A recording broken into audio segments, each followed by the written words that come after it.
I'm Bailey. This is my persuasive speech. It's July 27th. This is my audience.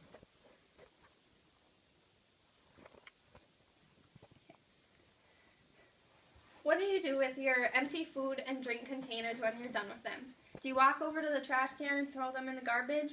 Well, what if I told you that what you just did will contribute to pollution that can cause many problems for the earth? Pollution becomes more of a problem every day from waste and how it's disposed of. We can cut down on the pollution that we make every day in a very easy way. I'm going to tell you how you can make a difference by recycling. Everybody knows that pollution is a problem, but do they know the problems that pollution is causing? Pollution causes many problems. Global warming is one of those, and everybody has heard of it. It is the warming of the Earth's atmosphere due to greenhouse gases. Everything that people waste is contributing to that pollution. In an article titled Zero Waste Activism Take on Global Warming, the EPA, or the Environmental Protection Agency, said, quote, "After trash is buried, bacteria converts the organic matter into carbon dioxide and methane," unquote.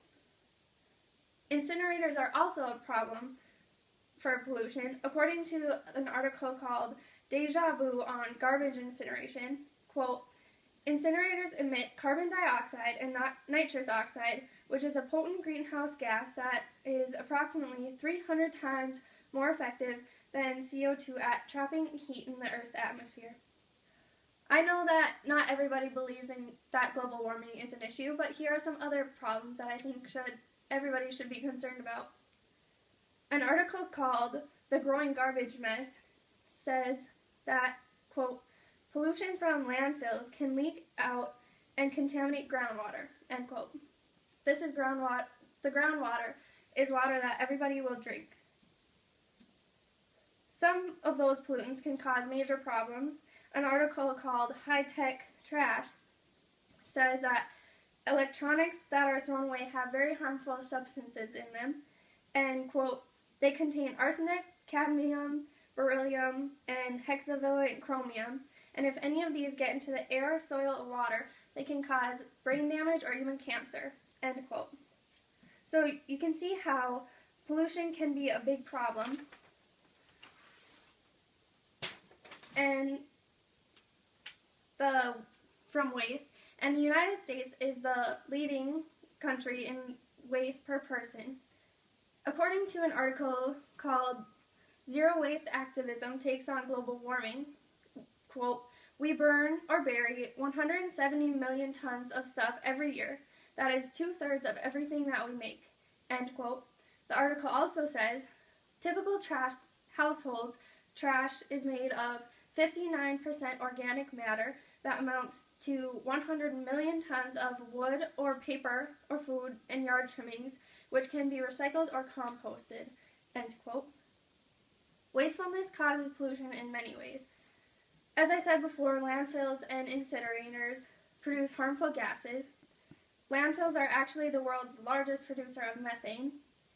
And in an article called Deja Vu Takes on Garbage Incineration says, quote, "All incinerators release pollutants through the air and ash emissions that include acid gases, particulate matter, carbon monoxide, nitrogen oxides, metals, dioxins, and furans, and at least 190 volatile organic compounds," end quote. More pollution is released more by the things that we have to remake when we throw things away. An article called Zero Waste Activism Takes on Global Warming states, quote, "Landfills and incinerators are responsible for only 7% of the greenhouse gas emissions, but if you account for the mining, logging, oil drilling, and transportation and manufacturing of all the new products that they make, it actually accounts for 37% of the gas emissions," end quote. The same article also states that for every one ton of trash we throw away, another 71 tons of waste is produced in those steps to recreate the new products, end quote. All of this waste can be prevented in a small way. Recycling. There are many benefits to recycling. An article called "Recycling is Not Garbage" states, because material collected from recycling has already been refined and processed, it takes less energy, produces fewer pollutants, and generates less solid waste. An article titled "Universal Lubricants Join America Recycles Day Campaign to Promote Benefits of Recycling Used Motor Oil" says, Universal Lubricant says re-refining oil takes 89% less than refining from virgin crude oil, and re-refining oil produces 65% fewer emissions, end quote. Recycling is an easy thing, and you can recycle many things. The common household items you can recycle are things like paper, batteries, plastic, glass, and household hazardous waste. According to the EPA website, quote, household hazardous waste is products such as paints, cleaners, and oils, things that are corrosive. You should check with your local waste management agency before disposing of these things, end quote. You can also recycle things like tires, used oil, and electronics. According to the article High Tech Trash, quote, 50% of the material inside electronics can be reused or recycled, end quote. You can recycle by placing your items into your curbside collection bin. If you are not part of the collection program, you can take your things to the local places that collect them.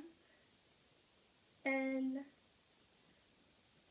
an article for the Bismarck Tribune states, Jeff Hint says, the recyclables do not need to be sorted or bagged, and materials that in the past could not be recycled can now be collected from that. Now that you know more about recycling and how it can be a benefit to the earth, I encourage you all to put the extra effort in to make a difference.